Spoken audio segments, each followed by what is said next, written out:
And good evening, everybody, and welcome to another edition of the Cardi's Furniture and Mattresses Extra Point Show. From Cardi's Furniture and Mattresses here in South Attleboro, I'm your host, Scott Cordischi. Glad you could join us. We are joined tonight. That loud roar you just heard was the Salle Academy Rams are in the house. Let's hear it, fellas. Let's go.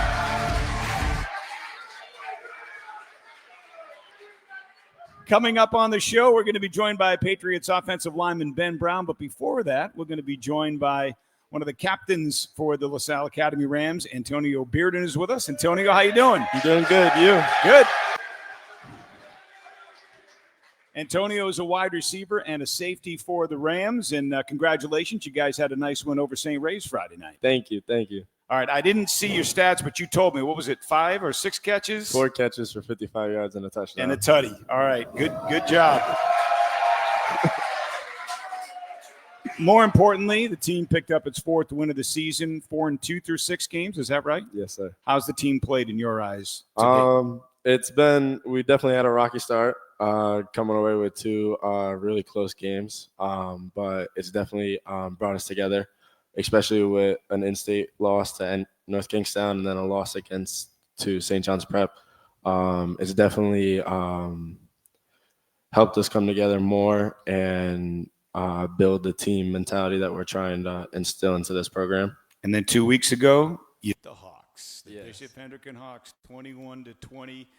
Overtime, right? Yes, sir. I believe they missed an extra point, and you guys scored and got it and won the game. And that's everybody that knows Rhode Island high school football knows that is the big rivalry in the Ocean State. It's Bishop Hendricken LaSalle, so that had to be cool to win that game. Yeah, for sure. Being a part of the program and the culture at LaSalle, it's definitely the team from Warwick is not our best friends, I would say. So it was great to be a part of a historical moment for the program and for the school. You're from Woonsocket. Yes. How'd you wind up at LaSalle? Did you want to go there because of the excellence of the football program, the school? I mean, what drew you to LaSalle?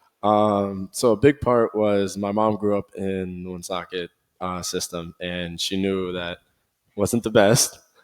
So she definitely pushed me to find somewhere that fitted my ways as an athlete and as a student, and having great connections by getting outside of Woonsocket. One of my coaches and longtime family friends worked there, Herlin Perry, and so he helped us fill out the applications, and I ended up applying and got in, and the rest is history. How many years you been at LaSalle? This will be my 4th year here. Okay, so you've gone through the coaching change, right? Coach Yes. Mark Cohn to now 2-time Super Bowl champion Dan Koppen. What's that been like for you? It definitely was an adjustment period, going from somebody you had for 3 years and you had a great relationship with to somebody that you really didn't know because I wasn't a part of the JV team. So definitely was an adjustment, but having his knowledge from 2 levels ahead of me and just being able to understand the way that they think at the next level has definitely helped my game tremendously. I know you're wide receiver and safety. Do you prefer one side of the ball over the other? I definitely prefer wide receiver over safety. I Okay. definitely prefer scoring touchdowns. All right, so I know you quarterback just a little bit because I work at Brown University and I broadcast Brown football. I have been since 1995. I'm an old guy is what I'm trying to say, but I broadcast Sam Perry's father's game when he was a player at Brown University, and probably one of the best quarterbacks I've ever seen. His dad still holds many records, not just at Brown, but in the Ivy League. He can ball. So I know James Perry can ball, his father. Tell me about Sammy. Sam is an amazing player. I've had the privilege to have played with him for the past 3 years. Just seeing the growth from his freshman year, where he really wasn't that good, and he knows I'll say it to him all the time. But to see the leaps he made into his sophomore year, and then to now him being not only a leader, a great player, and after having a 5 touchdown performance, he's one of the best quarterbacks in the state. I was talking to you off the air. I want to talk to you on the air about this. You're a senior. Yes. What's next? Do you know what's next? Do you want to play football at the next level? I definitely want to play football at the next level, but my future is definitely uncertain with whether it's college or prep. It's uncertain to what the future holds for me. When do you think you'll make that decision, and how do you think you'll make that decision? I'll definitely make that decision for the best interests of me, and I'll make that decision with definitely my coach's opinions, my family's opinions, and friends' opinions. Some that have played before me, some that are playing with me now. I'll take all their opinions, and I'll definitely make that decision with the best, with my best interest in mind. So you guys play out of league this weekend, Barnstable this Friday. Yes. Is that home? Yes. Okay. And then I think, do you wrap it up with 2 league games? We wrap it up with Cranston West on Halloween. Cranston West on Halloween. That's right. So the season, it's so much different now than it used to be, right? Before, like Thanksgiving wrapped up. Now, like the Thanksgiving games are almost like exhibition games, aren't they? Like they don't have the same meaning that they did years ago. No, they really don't. LaSalle EP, that was like the thing on Thanksgiving Day at Pierce Field. Thousands and thousands of fans. So you talked about the season to date. How's the team in terms of like you guys healthy? You guys, you said, it was kind of a rocky start, but that you kind of have straightened out the ship, so to speak. Yeah, we're definitely it's the back end of the season, so we're definitely going to be a lot banged up. So we have guys missing at all across our team. It's just about our younger guys stepping up and making the necessary sacrifices for the team to make the team succeed. So in a moment, we're going to bring Ben Brown here from the Patriots. Are you a Patriots fan, or who's your NFL team? I am a diehard Patriots fan. Okay. Pretty exciting season they're having right now. Yes. Won 4 straight, 3 straight on the road, 5-2 in first place in the AFC East. And I don't know that a lot of people are expecting that this year. I think people thought the arrow was pointing up, but I don't think people thought it would happen this quickly. What do you think? It's definitely feels like our high school season. New head coach, new pieces all around. So it's definitely been exciting to watch and then be able to relate to on the back end. Yeah, no, it's a good point. Like, so you're playing for a former player, right? Mm-hmm. So he gets you. He knows what you guys go through because he's been there. And I kind of feel like the same way with Vrabel. I mean, not that it wasn't Gerard Mayo played too, so I get that. But, like, I just feel like they relate very well to Mike Vrabel. I don't know if you saw on social media, Drake gave him the game ball after the game, said, "We love playing for you, coach." And you can kind of sense that those guys like playing for their head coach. Mm-hmm.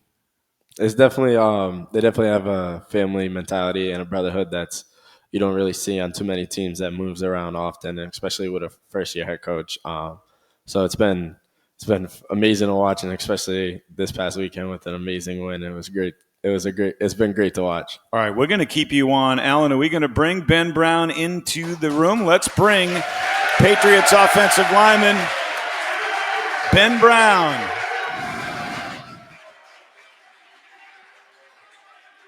All right. Nice to meet you. Thank you. Ben, how you doing? Scott Cordischi, nice to meet you. Have a seat.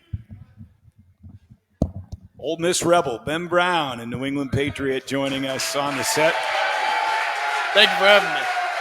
Ben, thanks for stopping by. Appreciate it. And congratulations on another win. You guys are playing well right now. Yeah, thank you so much. It's been exciting to be able to play the way that we've been playing, but we also understand that, it's a quick turnaround every single week and a new opponent every single week and a new challenge every single week. But we're excited, and we look forward to, keep playing the way that we've been playing. So, I mean, to me, I think a big part of the turnaround for the Patriots organization has been the play of you guys up front, the offensive line. I think you guys have, really kind of solidified something up there. And, obviously a guy like Will Campbell, you used the number 4 pick overall in the draft. I think you got a great O-line coach in Doug Moreau. Maybe you could talk about that, a guy that's had head coaching experience at college and the pro level. But just talk about the offensive line, because that has been an area that has been a little bit up and down for the Patriots in recent years, and I feel like it's settled down this year. Yeah, and I think that that's a credit to a lot of different things. I think that Josh's system that we run is very offensive line friendly, and I also think, too, when you have a quarterback like Drake back there commanding the offense, I think that really helps us out on the offensive line play because we know exactly where he is, and we know exactly how his play style and demeanor is as well. So I think that helps us out in the way that he can also extend plays and use his legs to get a first down if we need it, or use his arm to get a touchdown if we need it. So that's very exciting for us. I mean, that's a good point too, right? Because if things do break down or somebody does get through, he has the athleticism and the ability to make plays with his legs, where otherwise, if you have maybe a less mobile quarterback, you might be taking a sack or he might be getting rid of the football. Instead, he turns a lot of those into positive plays. Yeah, absolutely. He's a special quarterback, man, and it's a whole lot of fun being able to block for him and to play for someone who's so talented and also someone who's very humble too and a great teammate. And we all love Drake in that building, and we know that he's a special player. Seems like you guys like your head coach a lot too. I know Drake presented in the game ball after the win in Tennessee yesterday, and he said, "We love playing for you, Coach." What's it been like playing for Mike Vrabel? It's been awesome. He really has instilled into us a strong identity and has really allowed us to play free and to play fast and to play for each other, especially. And I think that's evident that that we have been playing more for one another. And having a coach like Coach Vrabel is just so great because he is such a player's coach. And he demands our best every single day. And he has the respect of everyone in that building. Antonio is a senior wide receiver and safety for LaSalle. His teammates are here tonight. Let's go. All right. Antonio, you got any questions for Ben? What is it like playing for a former legend in your organization? Man, it's something special. If you're playing for a coach like that, he has a lot of experience. And it's someone that has seen the good side and the bad side and has been playing for multiple years. And that's someone who has a lot of knowledge of the game. Because when I first came to the NFL, the knowledge that you have from college football is totally different from the NFL. It's a different game, same as high school to college. And having a coach like Coach Vrabel coach us, he always talks about fundamentals and he always talks about game plan specific scenarios that might come up. And I feel like my knowledge has just grown so much having a coach like him. You got more questions for him? Yeah. Do you think it's more important for a team to be connected or to, I guess, play for themselves? Well, definitely you want a team that's connected. And I'll tell you why. If you have a team of individuals, guys that want to play for themselves, you will not be as good as a collective bunch of guys that are playing for one another, because there's nothing like being able to play beside your brother when it's the fourth quarter. You need a touchdown to win the game. You're down. It's a loud, hostile environment. If you're playing beside a guy who's only playing for himself, how can you trust him in order to get that first down? How can you trust the defense to get the sack or the interception or the turnover they need? You need to have that brotherhood and that camaraderie, and that comes from building a group of guys that have trust with one another because they've been through all the same hard things that you've been through, and that is what ultimately helps you win games more than talent every single time. So, Antonio, that's a great question, and if you don't mind, I want to follow up on that. It's the old chicken or the egg theory, which came first, right? So does having great chemistry promote winning, or is it winning that creates the great chemistry? Well, I'll say this, everyone needs to have great players, right? Every team, in order for you to be successful, you need to have great players. However, you're only strong as your weakest link, right? So if you have guys that are selfish and will not necessarily put the team first when the game is on the line, that's the difference between being a good versus a great team. Yeah. So Antonio told us before you came in, he's kind of contemplating what he's going to do after he graduates from LaSalle next spring. He's got options. He has a few offers to go play college football right away, or he might go to prep school. I'm sure you were in a similar situation coming out of high school. He probably had a lot of offers, but take him through that process of what he's about to go through in terms of, deciding where to go to school and, pursuing a career in your sport. Yeah, sure. I mean, college is a totally different world. And what I can tell you right now is to enjoy these moments that you have right now, because there's nothing like high school football. I mean, look at all your boys out there that are here supporting you tonight. Yep. This is truly a brotherhood that you've got. And these relations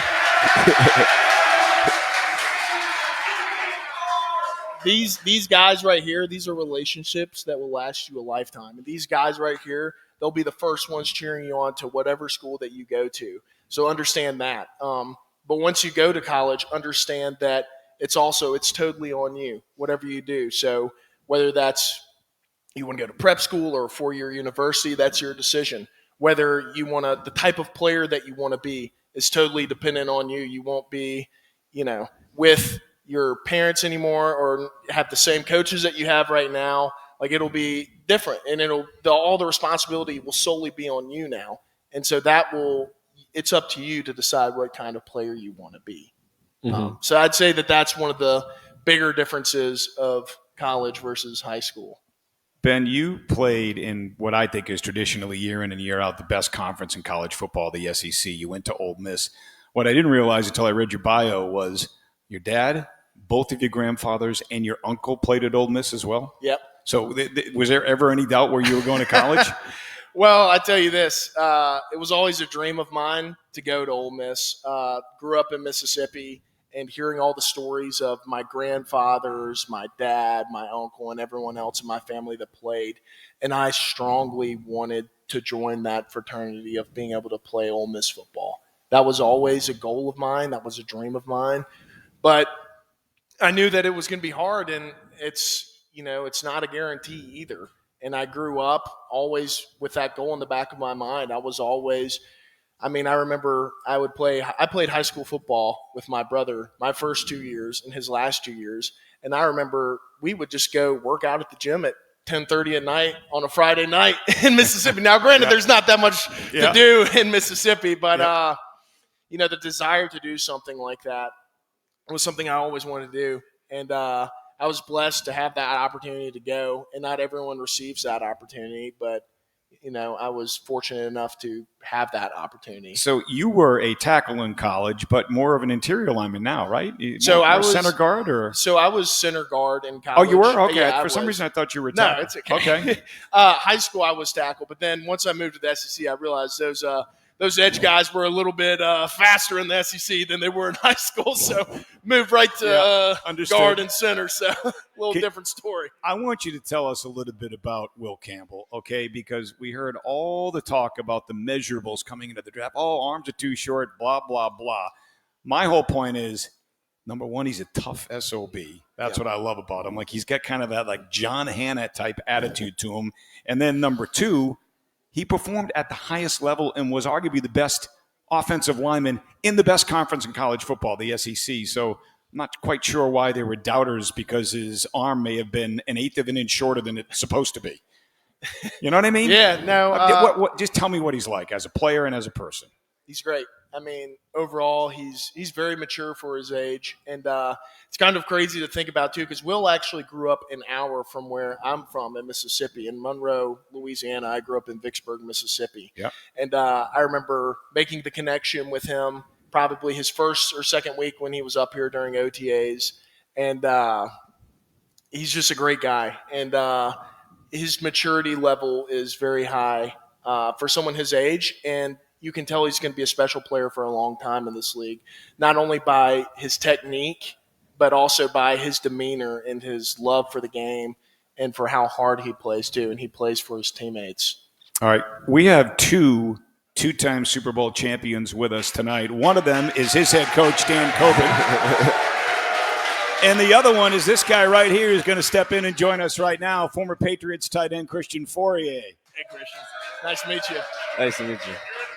Oh, I'm in the middle? All right. Christian, how you doing? Yep, we'll put that on. Told you I was going to be the smallest. You hear me? We can hear you. Yeah, I got a gripe with your best player, Antonio. Like, I mean, I appreciate the question. Like, hey, what's it like to coach to be coached by such a legend? You are coached by a legend. That guy's a legend. What are we talking about? Right? I mean, I was laughing. I'm teasing you. I looked at Kobe. I'm like, does he know he's being coached by a legend right now? In his defense, I wasn't able to understand football when he played. Nobody that he is coaching is old enough to understand or remember when he played. And he played, and I was old when I met him. So anyways, hi. Hey, congratulations, dude. Thank you guys are rolling. They Right? are rolling, man. They're playing great. I mean, I predicted that. You said that Vrabel got the game ball, right? Yeah. Yeah. Did he cry? No, he didn't cry, but he definitely was touched. I'll say that. Well, what's the craziest thing he said to you so far? What's like if you can, like it's not like what's like the nuttiest, weirdest thing that he must have grabbed you like in the cafeteria or something like that and pulled you by your elbow and said like he put the pads on and tried to act like he was a linebacker, right? Yeah. I'll try to keep it PG. Yeah, keep it PG. They're all old enough. But I think when it was pretty apparent quickly how driven Coach Vrabes is. Yeah. And I think that intensity first started when we were in OTAs and he would come into meetings and he'd sit in the back of the O-line room and he's spitting out questions for us like that. And we're having to answer questions to a play that we just learned 30 seconds ago. You know what I mean?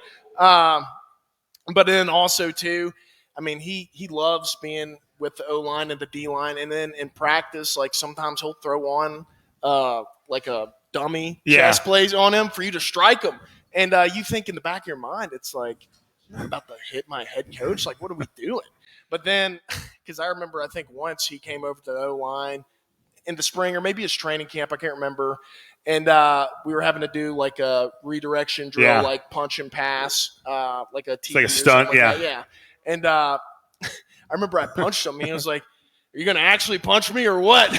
And it was with a few more words, but yeah, most offensive line head coaches, I mean, they're just either they're Sean McVay, Kyle Shanahan, squirrely, little, or they're really old, right? So most guys are, except unless you had Robert Saleh as your coach, but most of them, don't get in there and try to mix it up. So these guys aren't old enough to probably remember what he was like. And I know he never played for him, but he reminds me a hell of a lot more of Vrabel, that is, of Bill Parcells than he does Bill Belichick. Like he's got that biting sarcasm. He knows how to kind of push the right buttons with his players. Yeah. Do you agree? I was never coached by him, to your point. Yep. But I think there's a lot of similarities with him and Bill as well. The sarcasm is so strong with Vrabel, it's almost annoying to the point where he's like, okay, I get passive aggressive, condescending. Okay, great, fine, whatever, dude. Can you just be normal for a second? But the one thing I'll say about him, like, listen, there's going to be a lot of great things said about him. Like, he's real loyal, right? If you're in a dogfight, if you're in an alley, like, Vrabes ain't leaving. Yep. And I would say a lot of the guys that Cope's the same way, but they're all those guys. They're all wired the same way. And I think there's a reason why we were so successful. Highly competitive atmosphere, a great camaraderie, a brotherhood that grew and was developed naturally. And it was a kind of good quarterback. It kind of helped a little bit. But other than that, man, we were wired tight.